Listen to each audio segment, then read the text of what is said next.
अकोला शहरातील अकोटफाईल पोलीस ठाण्याच्या हद्दीतील अण्णाभाऊ साठे नगरात 2 गटांमध्ये तुफान राडा आणि दगडफेकीची घटना घडली। पोलिसांनी तात्काळ हस्तक्षेप करत परिस्थिती नियंत्रणात आणली आहे। अकोला शहरातील अकोटफाईल पोलीस स्टेशन अंतर्गत येणाऱ्या अण्णाभाऊ साठे नगरात रविवारी रात्री 2 गटांमध्ये तणाव निर्माण होऊन दगडफेकीची घटना घडली। प्राथमिक माहितीनुसार दुपारच्या सुमारास कबुतरावरून दोन्ही गटांमध्ये किरकोळ वाद झाला होता।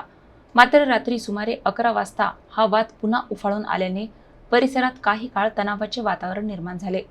घटनेची माहिती मिळताच अकोटफाईल पोलीस, स्थानिक गुन्हे शाखेचे पथक आणि आरसीपी जवान घटनास्थळी दाखल झाले आणि परिस्थिती नियंत्रणात आणली। घटनेचे गांभीर्य लक्षात घेऊन अप्पर पोलीस अधीक्षक, शहर उपविभागीय पोलीस अधिकारी सुदर्शन पाटील आणि स्थानिक गुन्हे शाखेचे पोलीस निरीक्षक नितीन लेवरकर यांनी घटनास्थळी भेट दिली। नागरिकांनी शांतता राखावी आणि अफवांवर विश्वास ठेवू नये असे आवाहन पोलिसांनी केले आहे। आरोपींची धरपकड सुरू असून परिसरात कडेकोट पोलीस बंदोबस्त तैनात करण्यात आला आहे। अण्णाभाऊ साठेवाडी जी आहे ते मागे त्या ठिकाणी 2 गटामध्ये भांडणं आणि दगडफेक सुरू आहे अशी माहिती पोलीस स्टेशनला मिळाली। त्या माहितीवरून अकोटफाईल पोलीस स्टेशनचे प्रभारी अधिकारी आणि त्यांची टीबी टीम, पोलीस स्टेशनचा स्टाफ सगळा घटनास्थळावर रवाना झाला। त्यांनी ते भांडणं थांबवून जे भांडणामध्ये आरोपी होते त्यांना ताब्यात घेऊन पोलीस स्टेशनला रवाना केलं।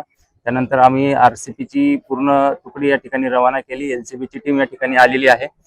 परिसरात सध्या शांतता आहे। आरोपी जे आहेत त्यांना ताब्यात घेऊन पुढची कायदेशीर कारवाई करत आहोत। जनतेला आव्हान आहे की कुठल्याही अफवांवर विश्वास ठेवू नये। या दोघांमध्ये दुपारी कबूतर उडवण्याच्या कारणावरून भांडण झालं होतं आणि त्याचं नंतर संध्याकाळी त्यांच्यामध्ये अजून भांडण होऊन थोडंसं दगडफेक त्यांनी केलेली आहे एकमेकांना।